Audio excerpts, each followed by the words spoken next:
Bonjour. Aujourd'hui, nous revenons sur le témoignage choc de Boualem Sansal, qui dénonce la dictature en Algérie, révèle la dure réalité des prisons et analyse les tensions avec la France.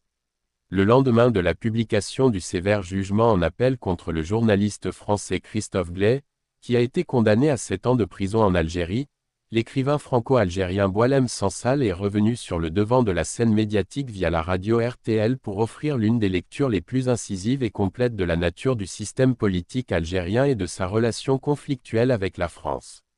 Sansal, qui avait bénéficié il y a quelques semaines d'une grâce présidentielle mettant fin à une année entière passée derrière les barreaux, n'a pas considéré sa sortie de prison comme un événement individuel, mais comme une occasion de rouvrir le dossier de la structure du pouvoir algérien, des limites de la justice et du parcours des relations entre l'Algérie et Paris dans un contexte diplomatique tendu. Dès le départ, Sansal a choisi un langage direct et dépourvu de détours. Il a décrit le régime algérien comme une « dictature brutale », cruelle et malveillante, considérant que le jugement rendu contre Glay fait partie d'une « farce judiciaire » reflétant un profond déséquilibre des pouvoirs. Selon lui, la justice et la grâce ne fonctionnent pas au sein d'une même institution mais suivent deux trajectoires séparées et contradictoires, révélant l'absence d'un centre décisionnel clair au sein de l'État algérien et une lutte interne de pouvoir qui rend la politique, une zone grise, imprévisible. Ce diagnostic n'est pas entièrement nouveau, mais il prend aujourd'hui un poids particulier, car l'affaire s'inscrit dans un contexte de critique française croissante concernant les pressions sur les journalistes en Algérie.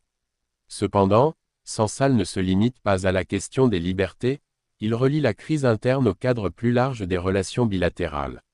Pour lui, il ne s'agit pas d'une tension isolée ou d'une crise ponctuelle, mais d'une histoire longue difficile à dissocier, en raison des liens sociaux, économiques et culturels entre les deux pays.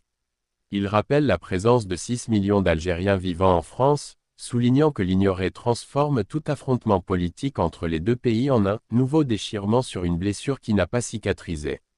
Cette lecture rejoint les débats en cours à Paris sur la possibilité de réviser l'accord de 1968 relatif à la libre circulation des personnes. Sansal estime que « tout est discutable », à condition de dépasser les blocages psychologiques qui empêchent un dialogue rationnel entre les deux parties, ajoutant que l'Algérie elle-même est « totalement prête » à renégocier si la « bonne étincelle » permet de lancer les négociations.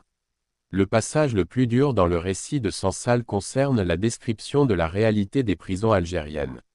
Il a fourni un témoignage direct sur une « machine répressive » produisant des centaines d'arrestations chaque jour. Il a indiqué que la prison dans laquelle il se trouvait reçoit 400 personnes chaque jour, et que certains détenus y sont envoyés pour un simple like sur Facebook ou le partage d'une publication.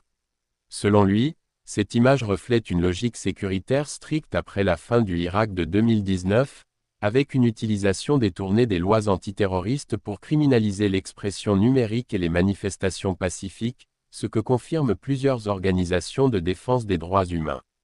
Pourtant, Sansal refuse de se cantonner au rôle de victime ou de témoin silencieux.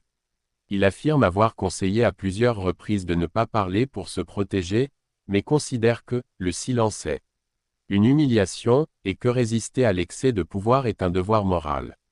Il rappelle qu'il s'oppose au modèle politique en place depuis un quart de siècle et que la question dépasse l'affaire Sansal, ou l'affaire Glay, renvoyant à la nécessité d'une réforme radicale de systèmes de gouvernance qui ont généré des crises successives pendant des décennies.